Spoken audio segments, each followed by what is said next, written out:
الحمدللہ اللہ تعالیٰ کا بے پناہ احسان ہے کہ مالک الملک نے آج پھر ہمیں یہاں مسجد بلال میں اپنی یاد کی توفیق اور موقع عطا فرمایا۔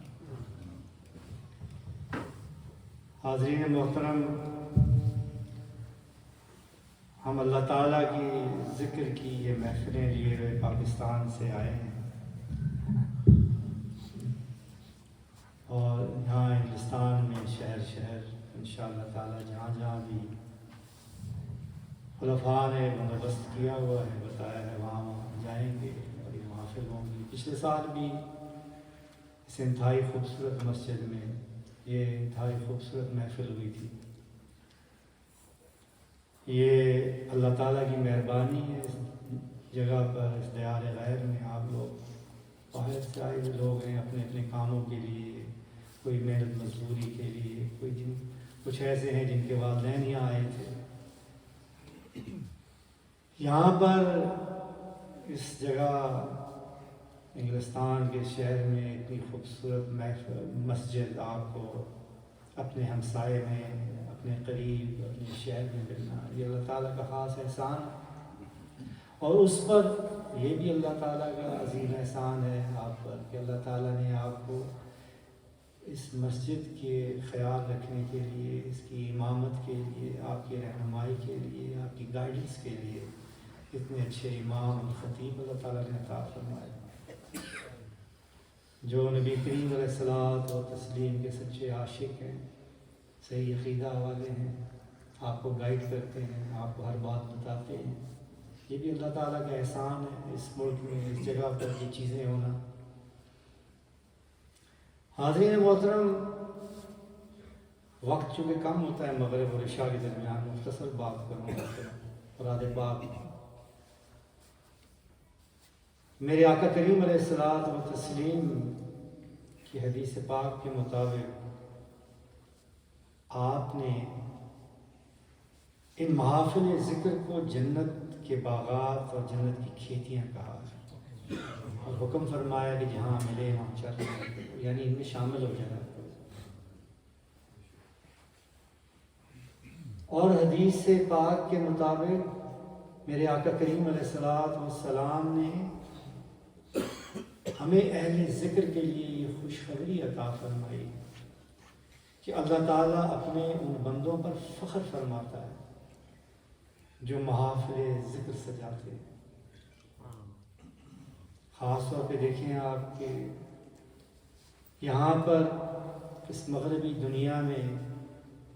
اس گہما گہمی میں، اس جگہ پر آپ لوگوں پر اللہ تعالیٰ کا کتنا احسان ہے، فضل و کرم ہے، اللہ کی مہربانی ہے آپ پر کہ اس نے آپ کو یہ توفیق عطا فرمائی کہ آپ اپنے سارے امور، اپنے سارے کام، اپنی ساری مصروفیات اور جو دیگر ڈسٹریکشنز ہیں اس ویسٹرن ورلڈ کی، اس کو چھوڑ کے، اس کو ایک طرف رکھ کے صرف اور صرف اللہ تعالیٰ کی رضا کے لیے اس کے ذکر کی اس محفل میں شامل ہوئے۔ یہ بھی اللہ تعالیٰ کی مہربانی ہے، بہت بڑی مہربانی ہے، اس کا آپ جتنا شکر ادا کریں کم۔ یہ ذکر حاضرین محترم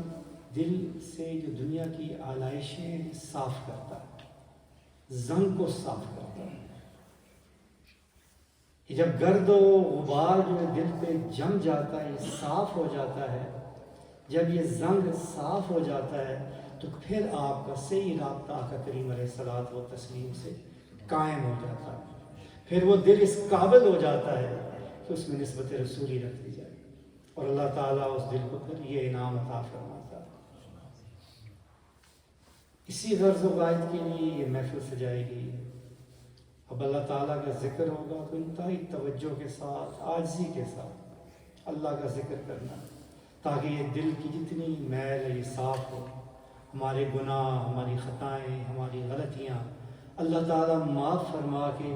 اپنی بندگی اور اپنے حبیب کی غلامی عطا فرمائے اور ہماری ہر مشکل کو آسانی میں تبدیل فرمائے۔ ذکر کے بعد دعا ہوگی، تو حاضرین محترم میں ہمیشہ آپ سے گزارش کرتا ہوں، ہمیشہ، کہ دعا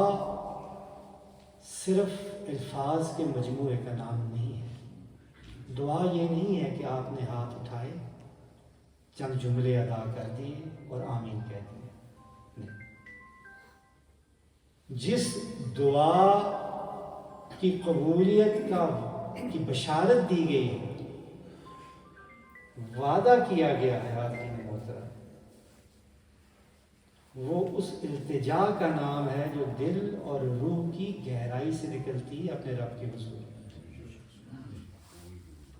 یہ نہیں ہوتا کہ آپ نے ہاتھ اٹھائے ہوں، خیال منتشر ہوں، زبان پہ اللہ کا نام ہو، دل میں دنیا کے خیال ہوں، دائیں بائیں آپ دیکھ رہے ہوں، متوجہ ہونا اور پھر کہ میری دعا قبول نہیں ہوگی، یہ تو آداب کے خلاف ہے نا۔ اس طرح تو آپ اگر دنیا میں کے بھی کسی صاحب ثروت کے پاس جائیں گے، اپنے کسی کہ جہاں آپ امپلائی ہیں وہاں اپنے باس کے کمرے میں چلے جائیں، کسی آفیسر کے پاس چلے جائیں، وہاں جا کے اس سے آپ کوئی چیز کہہ رہے ہوں، کوئی ریکویسٹ کر رہے ہوں، کوئی اپلیکیشن دے رہے ہوں، کوئی آپ کو مطالبہ ہو، آپ اسے بات کر رہے ہوں، دیکھ کھڑکی سے بال رہے ہوں، آپ کے الفاظ بے ربط ہوں، اس کے جو آداب ہیں اس کے کمرے میں بیٹھنے کی وہ پورے نہ کریں، بدتمیزی سے ہم پیش آئیں اس کو، تو کیا وہ آپ کی بات سنے گا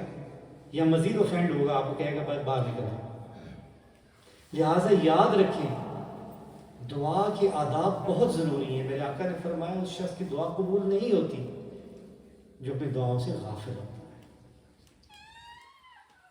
اس لیے جب بھی دعا کریں انتہائی توجہ سے کیا کریں، انتہائی انہماک سے، عجز و انکساری کے ساتھ، یہ بات پیش نظر رکھ کے کیا کریں کہ آپ کس کی بارگاہ میں پیش ہیں، کس کی بارگاہ میں سوالی ہیں، کس کی بارگاہ میں آپ نے ہاتھ اٹھائے ہوئے، مالک الملک کے سامنے، اپنی محتاجیوں، اپنی بے بسی کے اقرار کے ساتھ، رب ذوالجلال کی عظمتوں کے بیان کے ساتھ، اور اس کو آقا کریم علیہ السلام کے وسیلہ جلیلہ سے سجا کے خوشبودار کر کے اللہ تعالیٰ کی بارگاہ میں پیش کریں۔ اگر اس طرح دعا کریں گے تو کوئی شک نہیں کہ اللہ تعالیٰ ضرور قبول فرمائے گا، بلکہ آپ کے آمین کہنے سے پہلے قبول فرما دے گا، اس لیے کہ وہ کائنات کے تمام خزانوں کا خالق بھی ہے اور مالک بھی ہے، وہ وحدہ لا شریک قادر مطلق ہے، وہ جو چاہے کر سکتا ہے، اس کے خزانوں میں کسی چیز کی کمی نہیں ہے، پھر وہ آپ کو کیوں نہ دے، صرف ہمیں مانگنے کا سلیقہ آنا چاہیے۔ اور سب سے اہم اور سب سے ضروری دعا میں ہمیشہ کہتا ہوں یہ ضرور کیا کریں کہ اللہ تعالیٰ ہمارے پیر مرشد کے درجات کو قیامت تک بلند فرماتا ہے، جنہوں نے اللہ تعالیٰ کی بندگی، اس کے حبیب کی عشق کی شمع ہمارے سینوں میں روشن کی، اور ہمیشہ ہر دعا میں اپنے مسلمان بھائیوں کا جو محکوم ہے، جو مظلوم ہے، جن پہ ظلم ہو رہا ہے، جو مغلوب ہے، پریشان ہے، انہیں یاد رکھا کریں، خاص طور پر غزہ اور فلسطین کے مسلمان پر، ان کی دعا کو، اور کچھ نہیں کر سکتے، کم از کم دعا تو کریں، دعا کریں کہ اللہ تعالیٰ ان کی نصرت فرمائے اور ان کی مشکلات دور کرے، ان کے لیے آسانیاں پیدا کرے۔ بسم اللہ الرحمن الرحیم، بسم اللہ الرحمن الرحیم، بسم اللہ الرحمن الرحیم۔